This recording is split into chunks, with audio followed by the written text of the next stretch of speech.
Amigo, o Fluminense ganhou do Palmeiras em casa. E eu queria ter uma conversa com vocês sobre o apoio da torcida.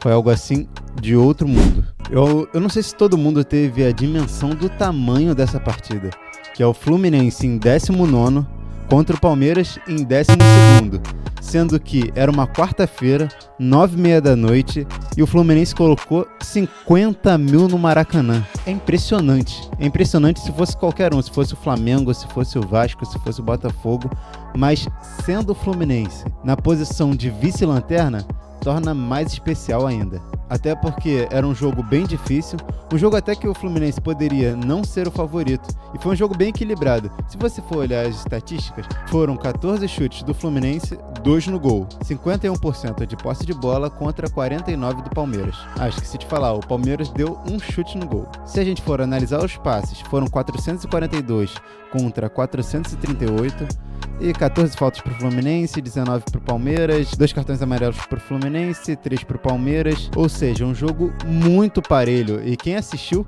viu que o jogo parecia que ia terminar 0-0, porque o Palmeiras estava defendendo bem e o Fluminense também não passava susto. Engraçado que o Fluminense largou aquele estilo de jogo característico do Diniz, de sair tocando dentro da área. O Mano Menezes sai muito mais com a bola longa, normalmente em cima do Marquinhos no primeiro tempo, e depois era em cima do Ganso, se eu não me engano, do Ganso e do Cano. Enfim, um estilo de jogo totalmente diferente que anteriormente vinha sendo jogado, e que foi campeão da Libertadores. É mais perto do feijão com arroz, né? Que faz o simples que vai dar certo, porque os jogadores têm qualidade. Mas aí eu pergunto a você, será que acabou o dinizismo? Não existe nenhum resquício disso no Fluminense? Eu acho que o Mano chegou para botar ordem na casa, porque o dinizismo já estava um pouco ultrapassado, talvez. O técnico Fernando Diniz continuava com a mesma metodologia, com o mesmo tipo de jogo, partida após partida. E tem hora que não dá mais, tem hora que não tem como sustentar. O jogo tá ruim,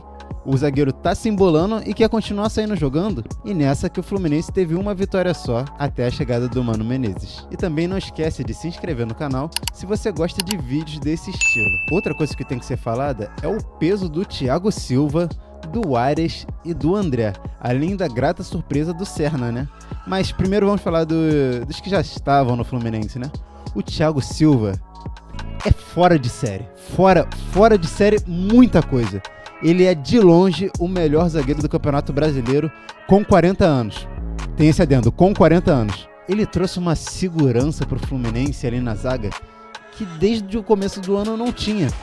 Com a saída do Nino, o Fluminense começou a tomar gol adoidado. Todo jogo o Fluminense tomava gol. E o primeiro jogo do Fluminense sem tomar foi contra o Cuiabá, rodada passada, quando o Thiago Silva estreou. E agora contra o Palmeiras, time segundo colocado no Campeonato Brasileiro, também não tomou gol. Segunda partida do Thiago Silva. Ou seja, é nítida a diferença que ele traz nessa zaga. Também tem que ser elogiada a partida do Thiago Santos e do Diogo Barbosa, que há muito tempo não faziam uma partida como essa. Essa também foi a primeira partida do Arias após a Copa América. E ele foi o autor do gol, né? Um jogador que briga o tempo todo, faz aquela ala direita como ninguém, o tempo todo corre para defender, chega lá no fundo. Ele é jogadoraço.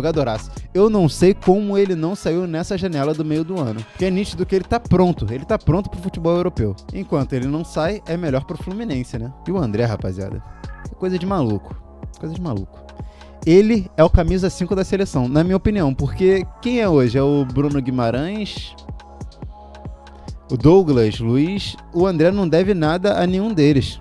O André é muito bom jogador e já está vendido para o Fulham da Premier League, ou seja, mais um brasileiro que vai jogar na elite do futebol. O Fulham não é um grande time na Europa, né? Mas é uma boa porta de entrada para o André, porque é necessário pegar rodagem, pegar minutos de jogo e se adaptar ao futebol que é totalmente diferente do brasileiro. E nós temos o exemplo do Vitor Roque, que foi para o Barcelona, time gigante. Todo mundo olha e fala, uau, é o top do jogador brasileiro. Mas chegou lá, não jogou e agora está para ser negociado com o Al Hilal. Decepcionante, né? Talvez se ele fosse para um time menor e depois evoluísse, não precisaria ir para a Arábia Saudita tão novo. Enfim. E o Serna, meus amigos? Que jogador é esse? Ninguém ouviu falar, ninguém sabia onde ele estava e o colombiano chegou infernizando a zaga. correndo, parece ser habilidoso. Teve um lance que ele fingiu que ia chutar de direita, puxou pra esquerda, tirou 3 do Palmeiras. Apesar de ele ser muito grande, ele é muito habilidoso. Participou do gol do Fluminense dando uma arrancada diante do meio de campo, deixando o Zé Rafael na saudade e só rolando pro Arias, que já chegou chapando de esquerda. O Everton nem tentou ir na bola. É um jogador que o Fluminense tava precisando. Aliás, eu falei sobre isso nesse vídeo aqui, que aliás eu já tinha citado. Um ponta que faz gol, que chega no fundo, que dá assistência, era o que o Fluminense precisava. Porque o Keno fazia essa função quando o Fluminense ganhou a Libertadores no ano passado, mas ele não segue rendendo a mesma coisa. Na minha opinião, o Serna chegou para ser titular do Fluminense e para somar. Grata surpresa para o torcedor. E a agenda de jogos do Fluminense não ajuda nada também para tirar o clube da zona de rebaixamento. Porque o próximo jogo é domingo contra o Bragantino lá, contra o Juventude pela Copa do Brasil, Juventude que está invicto dentro de casa. Fluminense contra Bahia em casa, o Bahia que também está brigando pelas cabeças do campeonato. Fluminense contra o Juventude fora e depois contra o Vasco da Gama em São Januário. E o Coutinho voltou, né? Querendo demais. Grêmio pela Libertadores em casa, Atlético Mineiro em Minas Gerais e Fluminense contra São Paulo em casa. E depois Fluminense contra Juventude pelo Brasileirão no Alfredo Jaconi. Ou seja, não tem jogo fácil pro Fluminense. Todos estão aqui brigando por alguma coisa. Então não se engane, torcedor tricolor.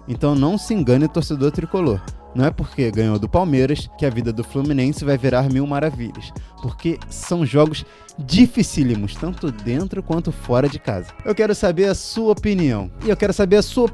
O Fluminense sai do rebaixamento? Essa partida foi um divisor de águas? Ou foi só um lampejo? Muito obrigado por assistir. Até a próxima!